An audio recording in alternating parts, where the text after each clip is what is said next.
이제 여태껏 한 8번을 통해서 우리는 전체를 개관을 해봤어요. 전체적인 관점에서 개관을 해봤는데, 앞으로는 하나하나를 우리가 조금 이렇게, 쪼개어서, 뭐 때문에 위기에 들어갔고, 그 다음에 뭐 때문에 우리가 극복을 했는가 하는 것을 마이크로한 차원에서 하나씩 들여다보도록 하겠습니다. 오늘은 1980년 위기를 생각해 보겠습니다. 1980년은 어느 정도 나이가 드신 분들은 참 기억을 할 수 있는 것이 이제 79년도에 참 안팎으로 큰 난리가 있었죠.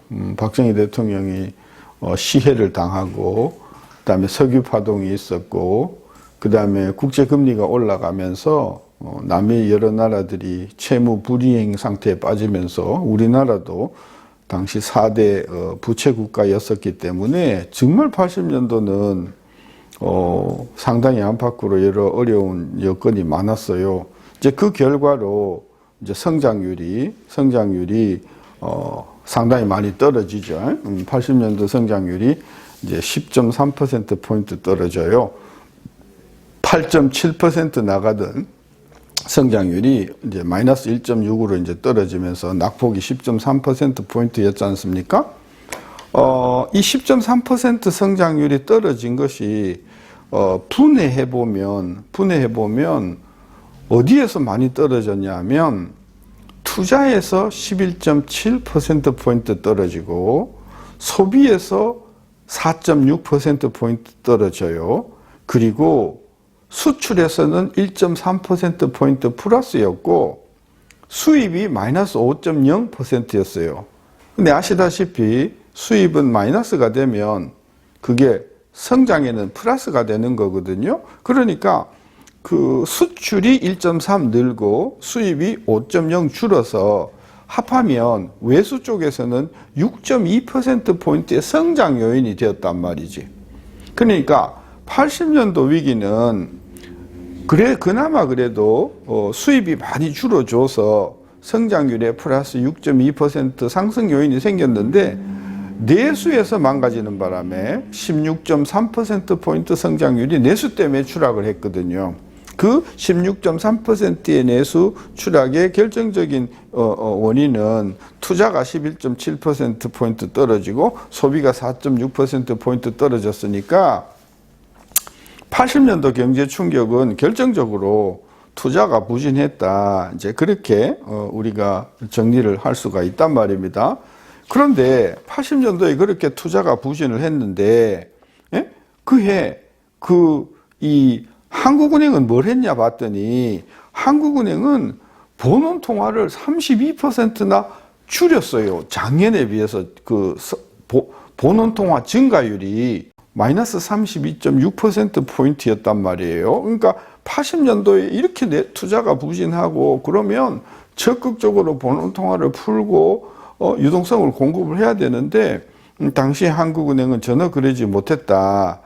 그런 이제 비판이 가능한 것이고, 당시에 정부가 그러면 성장률이 이렇게 10.3%포인트 떨어지는데, 정부는 뭘 했냐? 정부도 성장률에 거의 기여를 하지 못했어요. 이런 관점에서 보면은 이제 속절없이 당했다. 속절없이 민간 쪽에서 투자가 감소하면서 우리 경제가 망가지고 있었다. 이제 그런 이야기인데, 이제 내막을 들여다보면은 사실은 79년 1분기서부터 79년 1분기부터 꾸준히 그 성장률이 추락했었어요. 그리고 소비도 줄고 특히 투자가 많이 줄어서 80년도에 그 위기는 전적으로 투자 부진이다. 투자 부진일 수밖에 없죠. 왜냐하면 대통령 시해 당했죠. 석유 파동이 있었죠. 그 다음에 국제 고금리가 왔죠. 또 대한민국은 소위 민주화 항쟁이 터지면서 5.18 민주화 항쟁이 광주에서 일어나면서 전 그 당시 제가 유학 중이었었는데 5월 달에 잠깐 이제 집에 일이 있어서 서울에 나왔었거든요. 그때 정말 살벌했어요. 완전 광주 지역이 차단이 되어가지고, 어마어마한, 그죠? 충격이 있었으니 경기가 살아날 리가 사실은 만무했었죠. 그래서 우리는 80년도는 이제 안팎의 정치적인, 국제적인 그런 어떤 내상을 우리가 심각하게 입은 것이다. 그럼 어떻게 극복을 했는가? 그죠? 그 극복한 것을 우리가 81년도의 내용을 들여다보니까, 성장률이 마이너스 1.6에서 81년도에 전두환 대통령이 이제 집권하고 이제 정권이 어느 정도 가라앉잖아요. 그래서 81년도에 성장률이 7.2%가 되니까 마이너스 1.6에서 플러스 7점이니까 성장률은 8.8%가 올라간단 말이죠. 성장률이 8.8%가 올라가는데 그 성장 8.8%를 누가 어떻게 기여를 했는가 봤더니 투자가 6.7%포인트, 그 다음에 소비가 3.0%포인트, 합해서 투자하고 소비에서 9.7%포인트를 기여를 한 거예요. 그 다음에 수출은 1.9%포인트 기여를 했는데, 아이고, 수입이 2.7% 증가를 해버리니까 수입이 2.7% 증가하면은 그만큼 성장률을 갉아먹거든요. 그래서 외수 쪽에서는 합해서 성장률이 마이너스 0.8이었어요. 외수 쪽에 마이너스 0.8이었음에도 불구하고 성장률이 9.7%로 솟았는데 그 원인은 뭐냐? 6.7%의 투자, 그 다음에 3.0%의 소비 증가, 이런 것들이 결국은 이제 기여를 했단 말이죠. 따라서 81년도의 그 회복은 투자와 소비가 주도한 것인데 이런 회복 국면에, 그렇죠?